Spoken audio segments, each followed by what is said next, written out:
Guys അപ്പം ഇക്കൊല്ലത്ത് ബലിപ്പെരുന്നാളിൻ്റെ ഒരു day in my life. അപ്പോൾ രാവിലെ വെച്ചിട്ട് ഞാൻ ബ്രഷും വോൾക്കിറ്റൊക്കെ എടുത്ത് പല്ല് പിന്നെ അല്ല പുട്ട് ചിക്കൻ കറി അതേപോലെ തന്നെ പപ്പടം കൂട്ടിയിട്ടല്ല നമ്മുടെ ബ്രേക്ക്ഫാസ്റ്റ് കഴിച്ച്.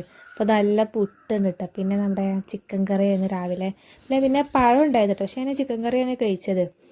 അപ്പോൾ ഞങ്ങളുടെ എല്ലാ പെരുന്നാളും ഇത് തന്നെ കേട്ടോ ഉണ്ടാവുക. പുട്ട് തന്നെ രാവിലെ ഉണ്ടാവുക. നിങ്ങളുടെ എന്താ ഉണ്ടാവുക കമൻറ്റ് ചെയ്തോളൂ. പിന്നെ പപ്പടം ഉണ്ടായിരുന്നു കേട്ടോ. അപ്പോൾ ഞാൻ ഇതൊക്കെ കൂട്ടിയിട്ട് രാവിലെ ചായ അടിച്ച് ഉണ്ടായി. പഴം ഉണ്ടായിരുന്നു കേട്ടോ.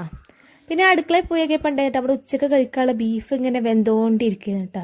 വെന്ത് നമുക്ക് നന്നായിട്ട് ഇതൊന്ന് ഇങ്ങനെ വേവിച്ചിട്ട് എടുക്കണമല്ലോ. അപ്പോൾ അതിങ്ങനെ അതിൻ്റെ വെള്ളമൊക്കെ തന്നെ വറ്റി വരണം. കാരണം നമ്മളിത് ബീഫ് വരട്ടായിരുന്നു. അപ്പോൾ അതുകൊണ്ട് തന്നെ നമുക്കിത് നന്നായിട്ടൊന്ന് വരട്ടിയിട്ട് ഇങ്ങനെ വരണം. അപ്പോൾ കുറേ സമയം നമുക്ക് ഇങ്ങനെ അടുപ്പത്ത് ഇങ്ങനെ വെക്കണം കേട്ടോ. പിന്നെ ക്യാബേജ് പെരിക്കുള്ള ക്യാബേജ് ഇങ്ങനെ നുറുക്കി വെച്ചിരുന്നു. അതുപോലെ അച്ചാറൊക്കെ ഇവിടെ റെഡി ആയിരുന്നു കേട്ടോ. പിന്നെ കുമ്പളങ്ങ കറി നമ്മൾ ഇന്നലെ രാത്രി തന്നെ ഉണ്ടാക്കിയിരുന്നു.